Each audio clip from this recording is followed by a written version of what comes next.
గత కొన్ని రోజులుగా ఈ డిమాండ్ నిరసన కార్యక్రమాలు జాతీయ స్థాయిలో వివిధ రాష్ట్రాలలో రాజకీయాలకు అతీతంగా ఈ భారత సమాజం అంతా చైతన్యమై కేంద్ర మంత్రి రాజీనామా చేయాల్సిందే, ప్రశ్నాపత్రాలను అమ్ముకున్నోళ్లను జైల్లో పెట్టి కుళ్ళపడవాల్సిందే అని నిరసన కార్యక్రమాలు జరుగుతున్నాయి. ఈ నిరసన కార్యక్రమాలను ప్రజల ఆందోళనను పరిగణలోకి తీసుకొని ఈ దేశ ప్రధానమంత్రి నరేంద్ర మోడీ గారు ధర్మేంద్ర ప్రధాన్ను బర్తరఫ్ చేసి ప్రశ్నాపత్రాలు అమ్ముకున్న వాళ్ళని అరెస్టు చేసి జైల్లో పెట్టాల్సింది పోయి తిహారు జైల్లో వాళ్లకు చిప్పకూడు తినిపించాల్సింది పోయి జంతర్ మంతర్ నుంచి పార్లమెంట్ వైపు నిరసన తెలుపుకుంటూ వెళుతున్న వేలాది మంది విద్యార్థులను లాఠీ చార్జులతో బాష్పవాయు గోళాలతో ఈ విద్యార్థుల మీద పాశవిక దాడి చేసిండ్రు. ఈ దాడుల్లో ఆడపిల్లలు వందలాది మంది తీవ్రమైన గాయాలకు లోనైనరు. ఆడపిల్లలను బట్టలు చించిండ్రు, వాళ్ళ గొంతు నులిమిండ్రు.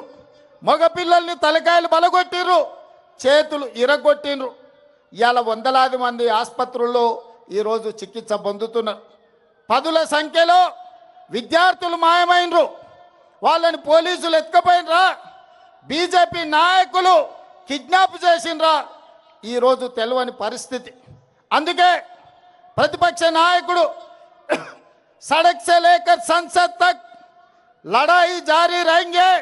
जो जिन लोग विद्यार्थियों को जंतर मंतर में अब लाठी चार्ज किए, आप गोली चलाए, उनके तरफ मैं आवाज उठाऊंगा, उनके मदद में मैं मैदान में आऊंगा। ये मेरा जिम्मेदारी है। मैं ये नौजवानों को हिम्मत दिलाना चाहता हूं అని రాహుల్ గాంధీ, ప్రియాంక గాంధీ గారు మల్లికార్జున్ ఖర్గే నాయకత్వంలో ఆయన ఇంటి నుంచి ప్రధానమంత్రి ఇంటి ముట్టడికి బయలుదేరి. మిత్రులారా, ప్రజాస్వామ్యంలో నిరసన తెలపడం అనేది డాక్టర్ బాబాసాహెబ్ అంబేద్కర్ మనకిచ్చిన రాజ్యాంగ హక్కు. పార్లమెంటరీ వ్యవస్థలో ప్రజల సమస్యల్ని ప్రస్తావించడం ప్రజాప్రతినిధుల బాధ్యత.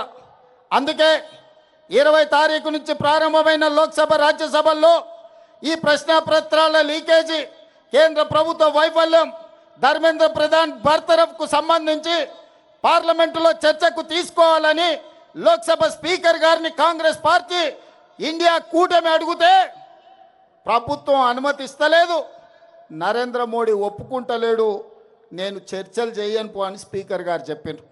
ఇది నిజంగా ప్రజాస్వామ్యానికి దురదృష్టకరమైన పరిస్థితి. ఇది ప్రజాస్వామ్యానికి చీకటి రోజు. ఒక లోక్సభ స్పీకర్గా ఆ సభలో ఏ చర్చ జరగాలి, ఏ ఎజెండా ఉండాలి అనేది లోక్సభ స్పీకర్గా వారే నిర్ణయించాలి. వారు ప్రభుత్వం నుంచి ఒత్తిడికి లోనై నరేంద్ర మోడీ గారు భయపెట్టి లోక్సభ స్పీకర్ గారిని ఈ నీట్ పరీక్షలకు సంబంధించి కానీ, సిబిఎస్ఈ పరీక్షల కుంభకోణం గురించి కానీ ఈరోజు చర్చ జరగకుండా అడ్డుకున్నాడు.